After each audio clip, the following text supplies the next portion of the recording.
बेटा अब ये वीडियो ज़्यादा इंपॉर्टेंट है, बहुत ध्यान सुनना, यहाँ से क्वेश्चन पक्का मिलेगा, 100% मिलेगा सब्स्टिट्यूशन और एडिशन रिएक्शन से। ठीक है, मोस्ट इंपॉर्टेंट है यहाँ पे, ध्यान सुना बेटा। सब्स्टिट्यूशन रिएक्शन होती है एल्केन्स में, किस में होती है? Alkanes. Alkanes undergo substitution. Alkanes को पैराफिर बोलते हैं। पैरा मीन्स लिटल और एफिनिटी मतलब रिएक्टिविटी। एल्केन्स बेटा लेस रिएक्टिव होते हैं, एल्केन्स आर लेस रिएक्टिव। ठीक है, जबकि अगर हम बात करें एल्कीन्स और अल्काइंस, तो बेटा alkenes and alkynes are more reactive. Alkenes and alkynes are more reactive as compared to alkenes. Alkenes और अल्काइन बेटा एडिशन रिएक्शन होती है। सैचुरेटेड हाइड्रोकार्बन, ध्यान सुना, saturated hydrocarbon, saturated hydrocarbon easily undergo substitution, whereas unsaturated compound easily undergo addition। Addition reaction first chapter पढ़ी थी। Addition मतलब क्या होता है? टू और more than two combine together and give a single product.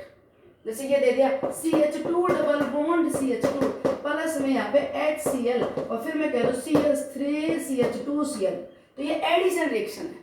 क्या हो गया यहाँ पे? एडिशन। एक जगह H लगा दिया, एक जगह Cl लगा दिया। तो यहाँ पे एडिशन रिएक्शन क्यों होती है बेटा? Pi bond is a weak bond, you know very well. Pi bond is very weak bond, तो weak pi bond can be dissociated easily. Pi bond weak है तो बहुत आसानी से टूट जाएगा, कम एनर्जी देनी पड़ेगी।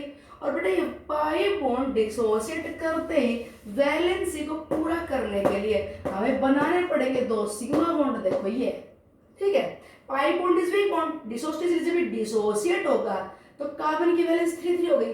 तो वैलेंसी पूरा करने के लिए जैसे कुछ भी जो आप ऐड कर रहे हो उसमें एक पार्ट यहाँ लग गए, एक यहाँ लग गए, तो देख डिसोसिएट तो करना पड़ा पाई बॉन्ड और बना क्या? Single. Single bond is sigma, single bond is sigma. तो डिसोसिएट तो करना पड़ा pi bond. During dissociation some energy is required. ये बॉन्ड डिसोसिएट करने के लिए एनर्जी देनी पड़ेगी। और during bond formation some heat was released, तो एनर्जी रिक्वायर्ड लेस और रिलीज्ड मोर। ठीक, खर्चा कम लगाना पड़े और अपने को आउटपुट ज्यादा मिले, तो वो काम आसानी से हो जाएगा। ठीक, तो यहाँ पे एनर्जी रिक्वायर्ड लेस और एनर्जी रिलीज्ड क्या है? मोर। तो alkenes and alkynes easily undergo addition reaction because there is dissociation of weak pi bond followed by formation of two sigma bond. तो एल्कीन अल्काइन में आसानी से एडिशन होती है। पूछ लिया जाए, अपने पहले क्वेश्चन ये देते जाए, out of the following compound which undergo the addition reaction. एक कंपाउंड तो ये दे दिया बेटा इथाइल अल्कोहल, एक दे दिया बेटा जी अपने को इथेन, एक दे दिया अपने को इथाइन और एक दे दिया मान लीजिए अपने को प्रोपेन। विच अंडरगो एडिशन रिएक्शन? तो देखो जी यहाँ पे पाई बॉन्ड है, दैट अंडरगो एडिशन रिएक्शन। इनमें बेटा पाई बॉन्ड नहीं है, CH2OH नहीं यहाँ पे। हाँ, अगर इनमें एक ऑप्शन ये देते CH3COCH3। अब ये कंपाउंड का गुरुजियो सैचुरेटेड है, इट इज सैचुरेटेड हाइड्रोकार्बन। कैसा है ये? सैचुरेटेड। ठीक है, पर ये बेटा हाइड्रोकार्बन नहीं, क्या है? Derivative of hydrocarbon. एल्केन, ये डेरिवेटिव ऑफ एल्केन है। तो कंपाउंड तो सैचुरेटेड है, पर यहाँ देखो C डबल बॉन्ड हो आगा ना, पाई बॉन्ड तो आगा ना। जहां पाई बॉन्ड आ जाए वहां पे आसानी से क्या होती है? Addition reaction that can also involve in addition. ये भी एडिशन इन्वॉल्व होगा। जहां पाई बॉन्ड हो वहां पे आसानी से एडिशन रिएक्शन हो जाती है। तो अगर हम सिर्फ एल्केन, एल्कीन और एल्काइन की बात करें तो आप देख लेना कि मैं बोल दूंगी एल्केन्स में एडिशन रिएक्शन नहीं होती, जबकि एल्कीन और अल्काइन में एडिशन रिएक्शन होती है। और आपको एडिशन रिएक्शन के बारे में कभी बताना हो तो देख लेना, जहां पाई बॉन्डिंग आ जाए वहां पे इजीली एडिशन हो जाती है। एल्डिहाइड कीटोन में भी हो जाती है एडिशन। ठीक है, ज्यादा इंपॉर्टेंट ये है। तो alkane instead of addition these undergo substitution. इनमें कौन सी रिएक्शन होती है बेटा? Substitution reaction. एन एटम और group of atom replaced by any other. So what happens when methane treated with chlorine in the presence of sunlight? But यहाँ पे क्या होगा? एक H हट जाएगा और उसकी जगह क्या लगेगा? Cl। ये हो गई substitution reaction. That hydrogen replaced by chlorine, ये सब्स्टिट्यूशन है। अब सब्स्टिट्यूशन भी सुन लो बेटा, 3 टाइप की होती है। एक होते फ्री रेडिकल सब्स्टिट्यूशन, एक होते इलेक्ट्रोफिलिक सब्स्टिट्यूशन, एक होते न्यूक्लियोफिलिक सब्स्टिट्यूशन। देखो इलेक्ट्रोफाइल ये कभी आगे बताएंगे, आगे बताएंगे, ठीक है, पेपर के बाद बताएंगे थोड़ी डिटेल में। इलेक्ट्रोफाइल ना, इलेक्ट्रोफाइल इलेक्ट्रॉन डेफिशिएंट होते हैं, न्यूक्लियोफाइल इलेक्ट्रॉन रिच होता है, electrophile electron loving, electron deficient space को बोलते हैं, लेविस एसिड बताया तब बताई थी बात आपको, इलेक्ट्रॉन डेफिशिएंट इलेक्ट्रोफाइल और इलेक्ट्रॉन रिच न्यूक्लियोफाइल। तो इलेक्ट्रॉन डेफिशिएंट की जगह कोई इलेक्ट्रॉन डेफिशिएंट है तो इलेक्ट्रोफिलिक सब्स्टिट्यूशन, न्यूक्लियोफाइल की जगह न्यूक्लियोफाइल आ जाए तो न्यूक्लियोफिलिक सब्स्टिट्यूशन, और बेटा फ्री रेडिकल की जगह फ्री रेडिकल आ जाए तो फ्री रेडिकल सब्स्टिट्यूशन। तो एल्केन्स में जो हैलोजिनेशन करवाते हैं इस टाइम कौन सी रिएक्शन होती है, फ्री रेडिकल सब्स्टिट्यूशन, क्योंकि बेटा क्लोरीन का सनलाइट की प्रेजेंस में होमोलिटिक क्लीवेज, तो होमोलिटिक देख एक इलेक्ट्रॉन इसके पास एक इसके पास, ये होमोलिसिस है, क्या बने इसके यहाँ पे रिजल्ट क्लोरीन फ्री रेडिकल बन गए, क्लोरीन फ्री रेडिकल। फिर क्या होगा बेटा, ये chlorine free radical unpaired electron होने की वजह से ये हाईली अनस्टेबल है, ये बॉन्ड टूट गए बन गई वो, अब ये क्लोरीन फ्री रेडिकल अनस्टेबल है, ये अपने आप को स्टेबल करने के लिए यहाँ से एक इलेक्ट्रॉन और लेना चाहिए, तो ये इस बॉन्ड को क्या करवा देगा, डिसोसिएट, अपने आप को स्टेबल करने के लिए। ध्यान से देखना, अब देख H के साथ एक इलेक्ट्रॉन गया और एक इलेक्ट्रॉन ये रहा, तो H अपना एक इलेक्ट्रॉन लेकर क्लोरीन एक इलेक्ट्रॉन लेके ये तो बन गया HCl, और बेटा यहाँ पे अनपेड इलेक्ट्रॉन रह गया, ठीक, ये अनपेड इलेक्ट्रॉन इस पे दूसरे Cl, दो Cl फ्री रेडिकल है, वो Cl फ्री रेडिकल यहाँ पे आके जुड़ जाएगी, तो फ्री रेडिकल निकला और उसकी जगह फ्री रेडिकल आ गया, तो इसे क्या बोलते हैं, फ्री रेडिकल सब्स्टिट्यूशन। दोबारा सुनो, alkanes not undergo substitution, alkanes undergo ना sorry alkanes not undergo addition, alkanes undergo substitution, halogenation is example of substitution, halogen add करोगे तो क्या होगा, H हट के क्या लग जाएगा X, ये क्या है सब्स्टिट्यूशन। अगर फ्री रेडिकल निकले, फ्री रेडिकल उसकी जगह आए तो फ्री रेडिकल सब्स्टिट्यूशन नाम दिया जाता है, तो it is example of free radical substitution. क्यों, क्योंकि जी इसका हुआ होमोलिसिस, बहुत बढ़िया, क्या बनी, दो क्लोरीन रेडिकल, अनपेड इलेक्ट्रॉन को अपने आप को स्टेबल करने के लिए क्या चाहिए, अनपेड, इसने इसका क्या कर दिया, होमोलिसिस। ध्यान से देखना, ये H फ्री रेडिकल, ये Cl free radical, H free radical और Cl फ्री रेडिकल, ये दोनों मिलकर HCl बन गए, ये तो छुट्टी गए, तो एक तो यहाँ से गए। अब देखो यहाँ पे अनपेड इलेक्ट्रॉन छोड़ गए ना, इस अनपेड इलेक्ट्रॉन पे ये क्या अटैक कर जाएगा, तो free radical H free radical निकली थी, उसके जगह Cl फ्री रेडिकल आ गए, ये रिएक्शन हो गई बेटा सब्स्टिट्यूशन। ठीक, यहाँ से जो एक क्वेश्चन पूछ सकते हो क्या, कि what product will be obtained when methane undergo chlorination in excess, bar bar chlorine डाले जाए, बट एक क्लोरीन हट के मिथाइल क्लोराइड बना, एक और हटा दो, एक बार फिर क्लोरीन डाल दो, मिथाइलिन डाइक्लोराइड, फिर अगर डाल दो क्लोरीन तो एक एच और निकल जाएगा, क्लोरोफॉर्म CHCl3 क्लोरोफॉर्म, एक फिर डाल दो तो लास्ट में क्या मिलेगा, CCl4 कार्बन टेट्रा क्लोराइड।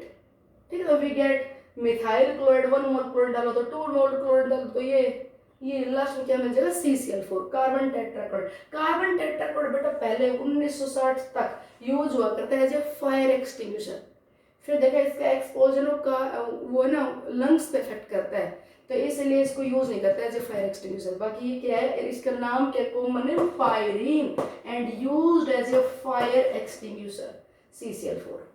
अच्छा जी, अगर आपसे पूछा जाए you carry out the monochlorination of the ethane then what product is obtained. ध्यान सुनो, जो ऐसे क्वेश्चन आता है वो सुनना, एक क्वेश्चन तो दिमाग में बिठा लो, एल्केन्स में क्या हो जाता है, सब्स्टिट्यूशन। दूसरा क्वेश्चन सुनो, अगर इथेन का क्लोरिनेशन करो तो क्या मिलेगा, मोनो सब्स्टिट्यूशन करवा रहे, मतलब एक ही बार रिप्लेसमेंट करवाना, एक ही मोल क्लोरीन डालो, तो बेटा हाइड्रोजन 6 प्राइम एक जैसे हैं, कोई सा भी एक H हटेगा और यू गेट क्लोरोइथेन, क्या निकल जाएगा HCl। ये कह दिया जाए, अगर आप प्रोपेन का क्लोरीनेशन करवाओ तो मोनोक्लोरिनेशन करवाने पे आपको कितने प्रोडक्ट मिल सकते हैं, सनलाइट की प्रेजेंस में होती है बेटा रिएक्शन, सनलाइट की प्रेजेंस में, सनलाइट की तो उसका होमोलिसिस करता है, इसलिए सनलाइट की प्रेजेंस में होती है रिएक्शन। तो देखो यहाँ पे प्राइमरी और बेटा सेकेंडरी, तो अगर रिप्लेस हो प्राइमरी हाइड्रोजन तब तो उत्तर बनेगा 1 क्लोरोप्रोपेन, और अगर डिस्प्लेस हो बेटा सेकेंडरी हाइड्रोजन तो मेरा बेटा क्या मिलेगा, 2 क्लोरोप्रोपेन।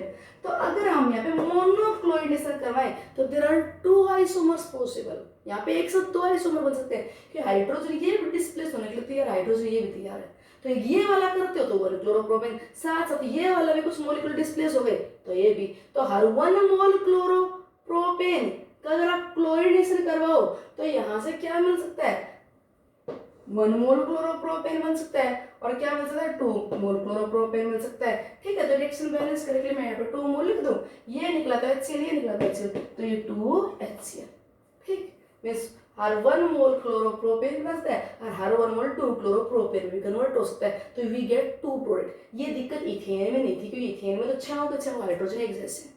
अब इस इंपॉर्टेंट बात सुनो, ये कहते हैं which isomer of C5H12, C5H12 is pentane, C5H12 is pentane. Which isomer of this, which structural isomer of this upon monochlorination gives single product? हम कौन सा आइसोमर लें कि मोनोक्लोरिनेशन का और प्रोडक्ट एक ही मिले? तो बेटा आप ये ले लो नियोपेंटेन। बताओ इस नियोपेंटेन का मोनोक्लोरिनेशन करो, 12 के 12 हाइड्रोजन बेटा एक जैसे, कोई से हटा लो, ये हटाओगे देखो 1 2 3 1 2 3 2 डाइमिथाइल 1 क्लोरोप्रोपेन। अगर हम ये ना हटा के ये हटाएं 1 2 3 1 chloro 2 dimethyl propane, all the 12 hydrogen atoms are identical. ये कहते हैं ब्यूटेन का करवाओगे तो कितने मिल सकते हैं? तो ब्यूटेन से फिर बेटा आपको 2 मिल सकते हैं। ये वाला हाइड्रोजन डिस्प्लेस हो टर्मिनल, ये और ये, तो 1 ब्रोमो 1 क्लोरोब्यूटेन, और ये वाला डिस्प्लेस हो गया तो 2 क्लोरो, तो 2 आइसोमर बन सकते हैं। ठीक है, ये कहते हैं ए compound having the molecular formula C5H10, ध्यान सुना, C5H10 and upon chlorination in the presence of sunlight, upon chlorination in the presence of sunlight, it gives single product, whereas in dark it does not react. Dark में react नहीं करता, dark में react नहीं करेगा, in the dark it not react chlorine, dark में chlorine के साथ react नहीं कर रहा बेटा। जो एल्कीन होते हैं, एल्कीन में आगे बताने वाली हूँ, alkene react with halogen in dark as well as sunlight. Alkene halogen के साथ डार्क में भी रिएक्ट करते हैं और सनलाइट की प्रेजेंस में भी, और alkanes only in the presence of sunlight. दोबारा सुनो, alkanes react with halogen but only in presence of sunlight, not in dark. Alkenes in both situation. Compound react with halogen in presence of sunlight but not in dark. तो इसका मतलब compound alkene तो नहीं है। अगर ये alkene होता तो बेटा डार्क में भी रिएक्ट करता, तो इसका मतलब कंपाउंड क्या है, cycloalkene. Now upon monoclorination we get the single product or not? यहाँ पे हटाओगे तो 1 क्लोरोसाइक्लोपेंटेन, यहाँ से हटाओगे तो भी बेटा 1 क्लोरोसाइक्लोपेंटेन, यहाँ से हटाओगे तो भी 1 chlorocyclopentane, all 10 hydrogen atom are identical. तो कोई कहे कंपाउंड का फॉर्मूला ये है बट ये डार्क में हैलोजन के साथ रिएक्ट नहीं करता, इसका मतलब ये एल्कीन नहीं, क्या है, cycloalkene. Okay, alkanes undergo substitution, substitution में क्या बताया, हैलोजिनेशन, H हट के X लग जाएगा, but only in the presence of sunlight. Chlorination, bromination, sunlight की प्रेजेंस हो जाएगा। आयोडीनेशन बेटा रिवर्सिबल होगी, अगर आप एल्केन का आयोडीनेशन करवाओगे ना तो ये बंद तो जाएगा बट ये रिएक्शन क्या होगी, हाईली रिवर्सिबल, वापस आ जाएगा, ये इसको रिड्यूस कर देगा, ये पावरफुल रिड्यूसिंग एजेंट है। ठीक है, तो आयोडीनेशन नहीं करवाते, क्या करवाते हैं, क्लोरिनेशन और ब्रोमिनेशन। फ्लोरिनेशन हाईली एक्सप्लोजिव होगी रिएक्शन एक्सोथर्मिक होने की वजह से, तो क्लोरिनेशन और ब्रोमिनेशन करवाते हैं एल्कीन का, वो सब्स्टिट्यूशन का एग्जांपल है। No, very important, alkenes and alkynes unsaturated hydrocarbon undergo addition reaction. बेटा क्या होते हैं इनमें, addition reaction, addition, hydrogenation in the presence of catalyst nickel, platinum, इसकी प्रेजेंस में बेटा पाई बॉन्ड हटेगा और क्या लग जाएगा, HH, ये बन गया एल्कीन।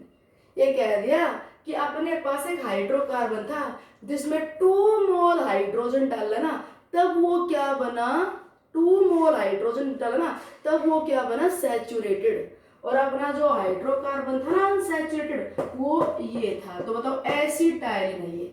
तो इसमें 1 मोल हाइड्रोजन डालोगे, जब तो CH2 डबल बॉन्ड CH2, बेटा 1 मोल और डाल दोगे तो ये CH3 पहले अल्काइन से एल्कीन, फिर एल्कीन से एल्कीन, हाइड्रोजनेशन, एडिशन होगा, H2 ऐड होगा। पर कैटलिस्ट की प्रेजेंस में, निकल प्लेटिनम या प्लेटिनम की प्रेजेंस में, निकल प्लेटिनम या प्लेटिनम, ये सॉलिड सरफेस हाइड्रोजन गैस को अपने सरफेस पे एडजॉर्ब करते हैं, तब रिएक्शन को फास्ट करते हैं। और बेटा गैस का सॉलिड सरफेस पे एडजॉर्ब होना ओकुलेशन कहलाता है। क्या कहलाता है? Occlusion, adsorption of gas on solid surface, occlusion. ये बेटा हाइड्रोजनेशन का एग्जांपल है। What is the industrial importance of this hydrogenation reaction? इसकी इंडस्ट्रियल इंपोर्टेंस क्या है बेटा? इंडस्ट्रियल इंपोर्टेंस इसकी है, अगर वेजिटेबल ऑयल की बात करें, वेजिटेबल ऑयल अनसैचुरेटेड, इस वेजिटेबल ऑयल में पास कर दिया जाए hydrogen in the presence of catalyst, it becomes saturated. ये बेटा अनसैचुरेटेड कैसे बन गया? ये सैचुरेटेड। ठीक, ये बोल दे ये वेजिटेबल ऑयल और ये क्या बन गया? डालडा, सैचुरेटेड। तो ये कहते हैं that use for the hydrogenation of vegetable oil. Okay, एक है वेजिटेबल ऑयल और एक अपने पास है बेटा एनिमल फैट। ध्यान सुना, एक का वेजिटेबल ऑयल और एक है animal fat. Give a flame test to distinguish this. तो बेटा जो एनिमल फैट है वो सैचुरेटेड है, that burns with clear flame, that burns with clear flame. और वेजिटेबल ऑयल अनसैचुरेटेड है, अनसैचुरेटेड, यहाँ डबल बॉन्ड है, ट्रिपल बॉन्ड है वेजिटेबल ऑयल में, that burns with sooty flame. Okay, अच्छा जी आगे सुनो। Next very important reaction, addition of bromine, addition of bromine. अगर हम अनसैचुरेटेड हाइड्रोकार्बन में ब्रोमीन वाटर, बेटा liquid bromine is reddish brown colour. Liquid bromine कैसे कलर होता है? Reddish brown, reddish brown colour होता है। ठीक है, इस ब्रोमीन को CCl फॉर्म में डिसॉल्व करके डाल दिया, CH3 फॉर्म में डाल दिया। डार्क में alkenes react with halogen in dark as well as sunlight, dark में भी रिएक्ट करते हैं, एल्केन्स नहीं करते। तो डार्क में हमने ब्रोमीन डाला, यहाँ पे क्या होगा? ये बेटा ब्रोमीन ऐड हो जाएगा और ये बन गया विसिनल डाइहैलाइड। क्या बन गया? ये विसिनल डाइहैलाइड। ये बेटा सुनो ध्यान से, bromine is a reddish brown liquid. अपने पास एक कंपाउंड है, उसमें मैंने रेडिश ब्राउन लिक्विड डाला और डालते ही सॉल्यूशन कैसे होगा? कलरलेस। ये था, इससे मैंने रेडिश ब्राउन ब्रोमीन लिक्विड डाला और डाल दे कैसे होगा? कलरलेस। तो समझ जाने पक्का ये कंपाउंड कैसा है? अनसैचुरेटेड, क्योंकि जहां पे अनसैचुरेशन होगी ब्रोमीन ऐड हो जाएगा और दीज विसिनल डाइहैलाइड्स आर कलरलेस। ये बेटा जो बन गया वो कैसा है? कलरलेस। अगर यही रेडिश ब्राउन, यही ब्रोमीन लिक्विड में डार्क में इथेन में डालो, इथेन में ये ब्रोमीन रेडिश ब्राउन कलर का था, ये डाला, कलर बेटा रेडिश का रेडिश ब्राउन रह जाएगा, कलर चेंज नहीं होगा, जैसा था वैसे का वैसा रह जाएगा, रेडिश ब्राउन, कलर चेंज नहीं होगा। क्योंकि बेटा डार्क में ये कंपाउंड सैचुरेटेड, ब्रोमीन इसमें ऐड ही नहीं होता। This compound not undergo addition reaction, नहीं होगी यहाँ पे एडिशन रिएक्शन। तो बहुत इंपॉर्टेंट अपने पास आ गया एक रिजल्ट, ब्रोमीन क्लोरीन ये ऐड हो जाते हैं, यहाँ पे कहीं डबल बॉन्ड हो, कहीं ट्रिपल बॉन्ड हो, ट्रिपल बॉन्ड है, मैंने इसमें क्लोरीन डाल दिया, पाई बॉन्ड के ClCl लग जाएगा, फिर क्लोरीन डाल दो डार्क में, पाई बॉन्ड के ClCl लग जाएगा, इसमें क्लोरीन डाल दो, पाई बॉन्ड के क्लोरीन लग जाएगा। ठीक है, ब्रोमीन डाल दो, ब्रोमीन ऐड हो जाएगा डार्क में। अनसैचुरेटेड कंपाउंड में ऐड होते हैं, सैचुरेटेड में ऐड नहीं होते। तो ये कह दिया जाए, give a chemical test to identify whether the given compound is saturated या अनसैचुरेटेड। यहां से ये आपको मोस्ट इंपोर्टेंट, यहां से क्वेश्चन पूछ सकते हैं कि which reagent is used to identify the presence of unsaturation। तो बेटा अनसैचुरेशन टेस्ट जनरली दो करवाते हैं, एक तो ब्रोमीन वाटर टेस्ट जिसे बोलते हैं, ब्रोमीन वाटर टेस्ट, ठीक है, ये CCl4 में डिसॉल्व कर डाल दिया जाए, दोनों कंपाउंड में डाल दो। ये रेडिश ब्राउन कलर का, बात को समझो, रेडिश ब्राउन है, पर जब मैं ये डाल लूंगी सैचुरेटेड में, ये सैचुरेटेड में डाल दो, कुछ नहीं बदलेगा, ये रिएक्ट नहीं करेगा। ये ब्रोमीन डाल दिया मैंने, कुछ रिएक्शन नहीं हुई, तो ब्रोमीन का ब्रोमीन ही है और इसका रेडिश ब्राउन कलर है, तो colour remains as such, colour जैसा था वैसे का वैसा रहा, कोई रिएक्शन नहीं हुई। और अगर यही ब्रोमीन वाटर बेटा मैं डाल लूं डबल बॉन्ड के अक्रॉस, या यही डाल लूं मैं ट्रिपल बॉन्ड के अक्रॉस, तो बेटा क्या होगा, ये अनसैचुरेशन में पाई बॉन्ड के Br ऐड हो गया, तो ब्रोमीन मॉलिक्यूल का रेडिश ब्राउन कलर था। कौन था रेडिश ब्राउन? Bromine molecule. और ये डालते बॉन्ड हट के ये जुड़ गए ऐसे, अरे विसिनल डाइहाइड बन गए, ये तो कलरलेस होते हैं, कलरलेस होते हैं। ये पाई बॉन्ड हट के Br लग गया, हो गया कलरलेस। फिर डाल दो, फिर हो जाएगा कलरलेस। तो यहाँ पे बेटा पता लगाना हो तो 2 ग्लास ट्यूब में ब्रोमीन वाटर डाल दो, जहां पे ब्रोमीन का रेडिश ब्राउन कलर यूं का यूं रहा, चेंज नहीं हुआ, रेडिश ब्राउन ही है, वो सैचुरेटेड, और ब्राउन से कलरलेस हो गया, वो अनसैचुरेटेड, आइदर एल्कीन और एल्काइन। अच्छा जी, अनसैचुरेशन का पता लगाने के लिए बेटा एक रिएजेंट और सुनो, अनसैचुरेशन का पता लगाने के लिए एक रिएजेंट और कौन सा है? बेयर्स रिएजेंट, उसे बोलते हैं Baeyer's test, Baeyer's test, Baeyer's reagent.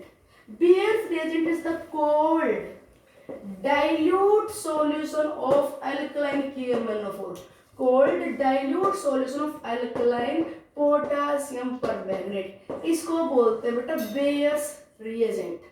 What is the Bayer's reagent? 1% cold dilute solution of alkaline KMnO4, alkaline KMnO4 is known as the Bayer's reagent। और बेटा ये ऑक्सीडाइजिंग एजेंट है। जब भी इसको अगर आप कंपाउंड सैचुरेटेड में डालोगे, ये पिंक कलर का रिएजेंट है। कैसे कलर का है? पिंक। बताया था KMnO4 तो डार्क वॉयलेट होता है, पर इसका जो डाइल्यूट सॉल्यूशन होता है वह 1% है, तो पिंक दिखाई देता है, pink, very diluted is pink. इसमें डालोगे तो सॉल्यूशन पिंक, हर पिंक का पिंक रहा, नो रिएक्शन। अगर पिंक रिएजेंट डालर कलर यूं का यूं है, पिंक कलर नॉट डीकलराइजेस, तो सॉल्यूशन कैसा है? सैचुरेटेड। और यही अगर डालें हम किस में? एल्कीन्स में, या किस में डालें? एल्काइन में। क्या? Bears reagent, cold dilute solution of alkaline KMnO4। तो बेटा एल्कीन में पाई बॉन्ड हटके और क्या लग जाएगा? OH। ध्यान से देखना चाहिए, ये होगा पाई बॉन्ड और ये OH लगा, तो ये एडिशन रिएक्शन नहीं है बेटा, it is the oxidation reaction. क्योंकि एडिशन में क्या होता है? To combine together give a single product. तो यहाँ पे दोनों मिलके सिंगल प्रोडक्ट नहीं दे रहे, इसके साथ में यहाँ पे खुद निकल जाएगा MnO2 की फॉर्म में ऐसे। एडिशन में 2 और more than 2 combine together single product, single product नहीं बनेगा। तो it is the example of oxidation reaction. ये ऑक्सीडेशन रिएक्शन है। KMnO4 is oxidising agent. Pink से सॉल्यूशन कलरलेस हो गया। अनसैचुरेटेड कंपाउंड में ये बेयर्स रिएजेंट पिंक कलर का सॉल्यूशन, ये पिंक कलर का सॉल्यूशन अल्कलाइन KMnO4 जैसे ही डालोगे रिएक्शन तो ये होगी और सॉल्यूशन कैसा हो जाएगा? कलरलेस। क्योंकि बेटा पिंक कलर इस परमैंगनेट आयन की वजह था और it act as oxidising agent, तो इसने इसका तो क्या ऑक्सीडेशन और खुद हो गई reduce, so pink colour discharged. और यहाँ पे जब ये डाला, ये यहाँ पे डाला तो इसने ऑक्सीडेशन किया नहीं, तो पिंक का पिंक गिरा, पर मैग्नेट यूज हुई नहीं, तो सॉल्यूशन कैसा रहा? पिंक का पिंक। समझे? अगर अल्काइन में डालते बेटा तो यहाँ से अल्काइन में ये C डबल बॉन्ड O, अरे C डबल बॉन्ड O लग जाएगा अल्काइन में डालोगे तो। अल्काइन बेटा अगर यहाँ पे R है ना, R, तो ये ऐसे ही रह जाएगा। और अभी थोड़ी देर पहले मैंने एसिटाइलिन डाला था, अगर बेटा H हो ना तो ये CH पार्ट को किसमें कन्वर्ट करता है? OH में।